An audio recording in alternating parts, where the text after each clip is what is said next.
اگر ہمارے ابا 2 بچوں کے بعد نسل روک لیتے ہم مارکیٹ میں نہیں آتے. آج ابا کا تذکرہ بھی نہ ہو رہا ہوتا ممبر پہ, سمجھتے ہو. اور جو دعائیں ان کے لیے ہو رہی ہیں وہ بھی نہیں ہوتی. یہ فیملی پلاننگ لعنت ہے, خدا کی قسم. اس کو اٹھا کے دیوار پہ مارو, اس سے تمہارے گھروں کی رونق ختم ہوگی. میرا ایک چینل ہے, اس میں ایک ہی بچی ہے ابھی. میرے پاس تو 3 چینل ہیں نا. ایک چینل میں ایک بچی ہے, آج بیچاری کھلونوں سے کھیل رہی تھی. مجھے بڑا ترس آیا کہ اس بچے کا قریب العمر جب تک بہن بھائی نہیں ہوتا نا, بچہ بہت تنہائی محسوس کرتا ہے. آپ کہہ سکتے ہیں دوسرے بہن بھائی ہیں نا, ادھر لے آؤ. تو بھائی وہ گھر الگ الگ ہیں, وہاں لے کے جاؤ, پھر وہاں سے لے کے آؤ. گھر میں ہی ہونا چاہیے. جس گھر میں بچہ رہتا ہے نا, اسی گھر میں اس کو بہن بھائی قریب العمر, ان میں زیادہ وقفہ نہ ہو, ورنہ بچے کی مینٹل گروتھ نہیں ہو پاتی, بچہ خوش نہیں رہتا. جیسے ہی کوئی دوسرا بچہ اٹھا کے اس گھر میں لے کے جاؤں گا, ایسے بچوں کی باچھیں کھلتی ہیں. پھر جو وہ بچیاں آپس میں کھیلتی ہیں, کوئی وہ بریانی بنا رہی ہے, کوئی کھلونے ہوتے ہیں نا ان کے برتنوں کے, چائے, ایک دم ایکٹیو ہو جاتے ہیں وہ, جیسے پتہ نہیں کسی نے کوئی ٹیکا لگا دیا ان کو طاقت کا. اپنے بچوں کو بھی بہن بھائیوں سے فیملی پلاننگ والوں نے محروم کروا دیا.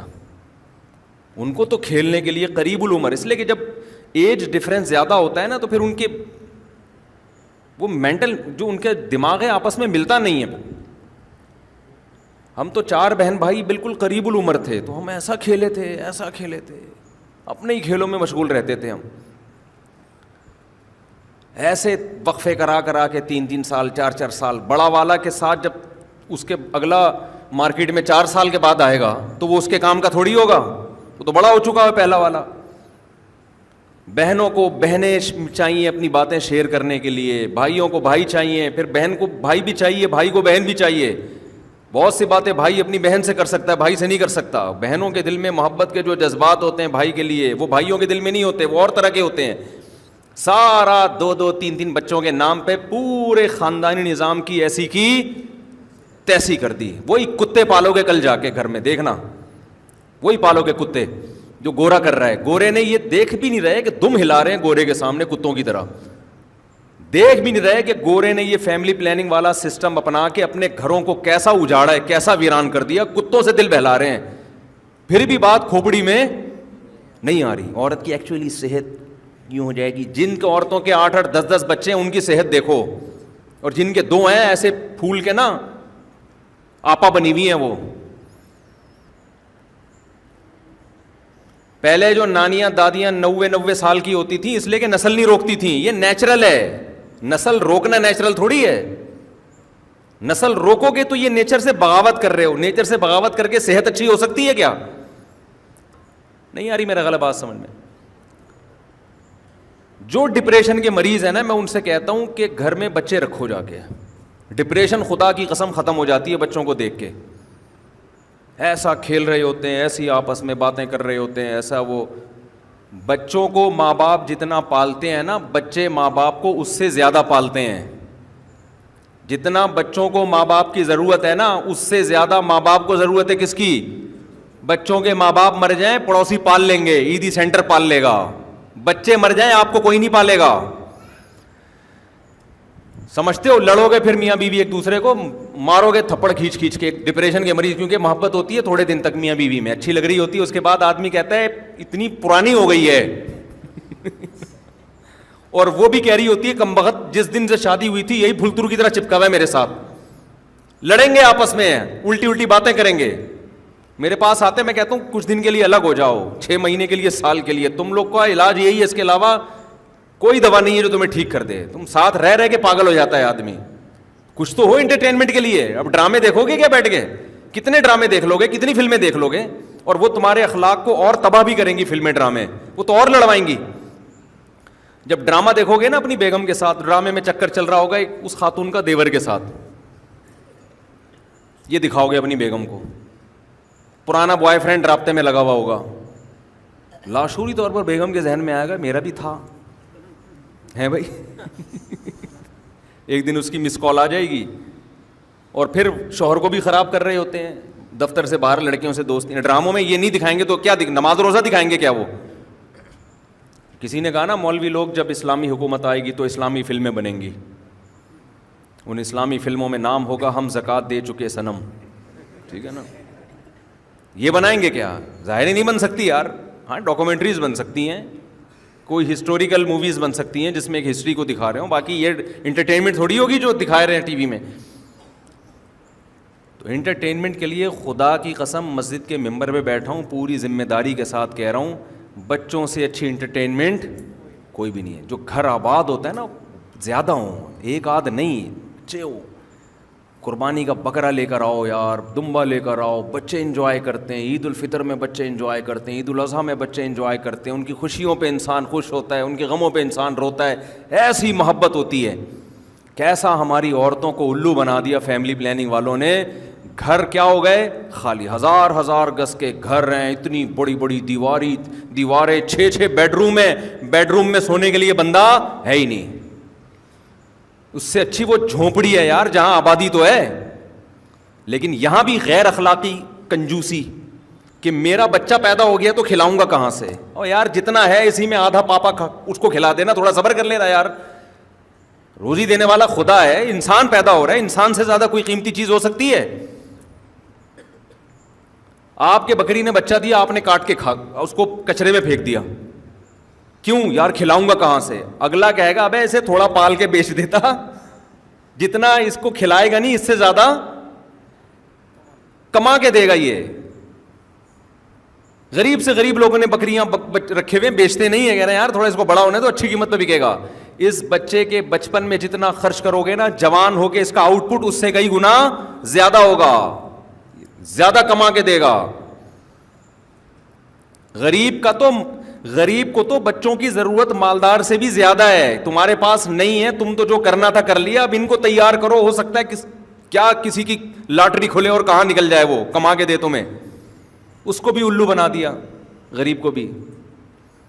تو خیر یہ تو ٹاپک ہیں, یہ تو چلتے رہتے ہیں. تو میں تو کنجوسوں کی قسمیں بیان کر رہا تھا, بے غیرتوں کی اعلیٰ درجے کے نا.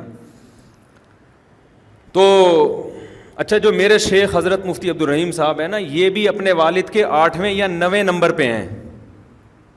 اگر ان کے ابا بھی کہتے 2 بچے ہی اچھے, کیونکہ غریب تھے, گاؤں میں رہتے تھے, تو آج نہ مفتی عبدالرحیم ہوتے اور نہ میں آپ کے ساتھ یہاں بیٹھ کر بولو بیان کر رہا ہوں. وہ ان کے ابا کی جو ہے نا اس کی بھینٹ چڑھ چکے ہوتے کہ پیسے بچاؤ کل کام آئے گا. ہو سکتا ہے انہوں نے کوئی پیسے بچا کے شاید کوئی کچھ بنا لیا ہوتا, وہ بھی نہیں بنتا. تو گھروں میں رونق پیدا کرو. اور رہا مسئلہ کہ بیویاں نہیں مانتی, آج کل عورتیں ایگری نہیں ہوتی, ہم کیوں بچے پیدا کرنے کی مشین ہے. یہ فیملی پلاننگ والوں نے ان کو پٹیاں پڑھائی ہوئی ہیں. عورت بچے پیدا کرنے کی مشین نہیں ہے. لیکن مرد اور عورت کا جو اللہ نے فرق رکھا ہے نا, عورت کے بہت سارے کاموں میں ایک بنیادی کام نسل بڑھانا ہے. جیسے مرد کمانے کی مشین نہیں ہے, لیکن جب شادی کرے گا روزانہ ناشتہ کرانا بھی مرد کے ذمے, دوپہر کا کھانا بھی کس کے ذمے, دوپہر کا کھانا کما کے لانا کس کے ذمے ہے, مرد کے ذمے. رات کا کھانا کما کے لانا کس کے ذمے, مرد کے ذمے. گیس کا ساری زندگی بل دینا کس کے ذمے, مرد کے ذمے. بجلی کا ساری زندگی بل دینا کس کے ذمے, مرد کے ذمے. تو مرد یہ کہے کہ میں کوئی کمانے کی مشین ہوں, تو یہ کہنا صحیح ہوگا؟ بیگم آج ناشتہ ختم, میں کوئی ناشتے کی مشین ہوں کہ ہر وقت انڈے پراٹھے نکال کے لاتا رہوں میں تمہارے لیے؟ اس کو کہا جائے گا بھائی تو جو بھی مشین ہے لیکن تیری ذمہ داری ہے, یہ فطرت نے تیرے ذمہ لگایا ہے کہ جب تیرے گھر میں عورت آئے گی تو ساری زندگی ناشتہ, کھانا, ڈنر, علاج, معالجہ, گیس, بجلی, یہ سارا تیرے باپ کو بھی ادا کرنا پڑے گا. تو ایسے ہی جب عورت آئی ہے تو اس کو نسل بڑھانی پڑے گی, یہ اس کی ذمہ داری ہے. وہ نہیں کرے گی مجرم ہوگی وہ. یہ نیچر نے اس کے ذمہ لگایا ہے, مذہب نے نہیں, نیچر نے. مذہب نے اس کی تاکید کی ہے, جو کام نیچر کرتی ہے مذہب اس کو پروموٹ کرتا ہے. دانتوں کا کام چبانا ہے یا نہیں ہے؟ ہاں, مسکرانے کا کام بھی لیتے ہیں دانتوں سے آپ. اب آپ جب بھی چباؤ, صبح پراٹھا کھا رہے ہو وہ چبا کے کھا رہے ہو, دوپہر کھانا کھا رہے ہو وہ چبا, دانت نے احتجاج شروع کر دیا میں کوئی چبانے کی مشین ہوں کیا؟ آپ کہیں گے بھائی آپ مشین ہو یا نہیں ہو, آپ کا کام کیا ہے؟ چبانا. کیونکہ آپ نہیں چباؤ گے معدے کی ایسی کی تیسی.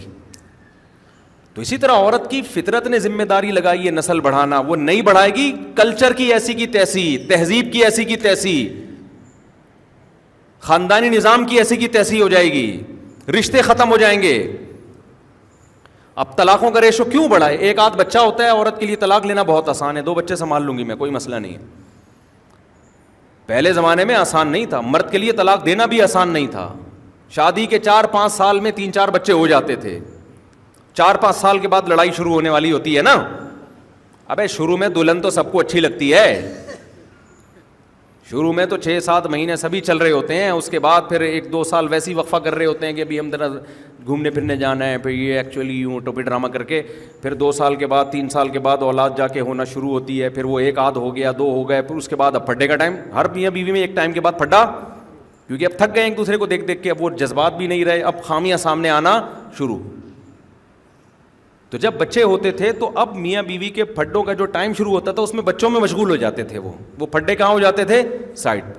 کتنی لڑائیاں ہو بھائی، یہ 6 بچے ہیں، یہ 7، پھر بچے بھی بڑے ہو چکے ہوتے تھے، وہ ابا اماں کو سنبھال لیتے تھے. باپ کے سامنے اپنی بیوی کی غیبت کرنے کے لیے بچے تھے، یار تمہاری اماں یہ کر رہی ہے، بچہ تھوڑے آنسو پوچھ دیتا تھا ابا کہ ابا مجھے پتہ ہے آپ کے ساتھ بہت غلط ہو رہا ہے، میں جانتا ہوں. باپ کہتے تھے چلو ایک بچہ تو ہے نا میرے ساتھ. ماں کے ساتھ ظلم ہوگا، 2 بچے ماں کے ساتھ کھڑے ہوتے تھے، اماں ابا نے غلط کیا، میں ابا کو میں سمجھا دوں گا. لڑائی کا ریشو بھی کم اور اس کو سنبھالنے والے بھی مارکیٹ میں موجود ہیں. اور یہ بھی ہوتا ہے کہ ابا کو غصہ آیا بچوں پہ اتار دیا، ماں کو شوہر پہ غصہ آیا بچے پیٹ دیے، پکڑ کے نا کوٹ دیے. بچے بلا وجہ پٹ رہے ہوتے ہیں نا ادھر ادھر. اس سے بچوں میں بھی کانفیڈنس کیا ہو رہا ہے؟ پاورفل ہو رہے ہیں نا. وہ ایسے پھسے سے بچے جو ہر وقت دودھ جلیبی کھلاتے رہو، وہ تو بچہ ہی برگر نکل جائے گا. تو کوئی بھی سوسائٹی کو اس سے فائدہ نہیں ہو رہا، سب برباد ہو رہا ہے. خیر، اور پھر یہ جب آپ کرو گے کہ میرے پاس میں یعنی ان پہ خرچے تاکہ کم ہوں، یہ تو بہت ہی گھٹیا سوچ ہے، خدا کی قسم بہت ہی گھٹیا سوچ ہے. پیسے بچانے کا اس سے گھٹیا طریقہ اس کائنات میں نہیں ہے کہ آپ انسان کو دنیا میں آنے سے روک دو، جب کہ آپ کو یہ بھی پتہ ہے کہ وہ انسان جب آتا ہے اللہ ماں کی چھاتیوں میں اس کے آنے سے پہلے دودھ پیدا کر دیتا ہے. اتنی بڑا سگنل خدا نے دے دیا کہ اس کا خرچہ میرے ذمے ہے، تیرے ذمے نہیں ہے. تیرے بٹوے میں پیسے میں ڈال دوں گا، صحیح ہے نا. جو روٹی سے ماں کی چھاتیوں میں دودھ پیدا کر سکتا ہے، وہ ڈالر یا وہ تیری جیب میں پیسے نہیں پیدا کر سکتا. پیسے کے ذرائع دنیا میں کروڑوں ہیں، وہ آنا آسان ہے. روٹی سے دودھ پیدا کرنا خدا کی قسم سب سے مشکل کام ہے. جب اتنا مشکل کام خدا نے کر دیا تو اس سے آسان کام وہ نہیں کر سکتا کیا؟ وہی کافروں کی طرح وہی سوچ، وہی یہودیوں کی طرح کیلکولیٹر لے کے بیٹھے ہوں گے، بس اتنے آ رہے ہیں تو اتنے بچے افورڈ ہو سکتے ہیں، تو تیسرا آ گیا تو پھر مسئلہ ہو جائے گا، وہ کمائے گا کہاں سے، وہ یہ ہو جائے گا. تو 2 ہی چیز. اور پھر جب حمل روکنے کی وجہ سے بیوی کی صحت خراب ہوتی ہے، حمل روکنے سے تو مرد کی بھی صحت خراب ہوتی ہے اگر وہ کچھ ایسے آرٹیفیشل طریقے ہیں، عورت کی بھی خراب ہوتی ہے. پھر اس کے لیے الگ سے ٹیبلٹ، پھر اس کے لیے الگ سے دوائیں، پھر اس کے سائیڈ افیکٹ کا الگ سے علاج، پھر اس کا الگ سے علاج. پھر جو مانے حمل دوائیں عورتیں کھاتی ہیں 99.9% ڈپریشن میں جاتی ہیں. یہ تو لکھا ہوا ہے میڈیکل سائنس کی کتابوں میں کہ حمل روکنے کی کوئی ایک دوا بھی ایسی نہیں ہے جس سے عورت کو ڈپریشن نہ ہوتا ہو. پھر جب وہ ڈپریشن میں جائے گی تو پھر پھڈے باز بنے گی. وہ آپ تمیز سے بات کرو گے، ہر بات کو نیگیٹو، جب آدمی ڈپریشن میں ہوتا ہے تو ہر بات کو نیگیٹو لے کے جاتا ہے کہ نہیں جاتا؟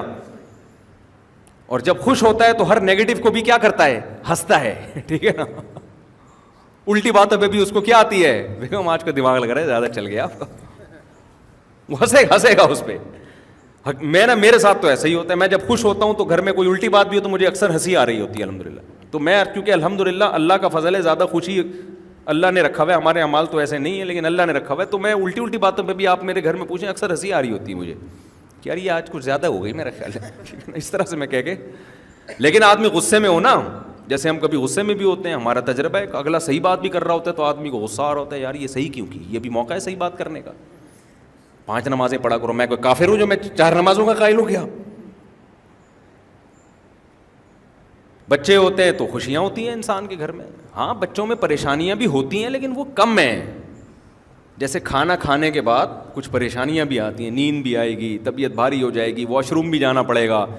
یہ نقصانات کم ہیں، اس کی بیس پہ کھانا ہی چھوڑ دو، وہ نقصانات زیادہ ہیں.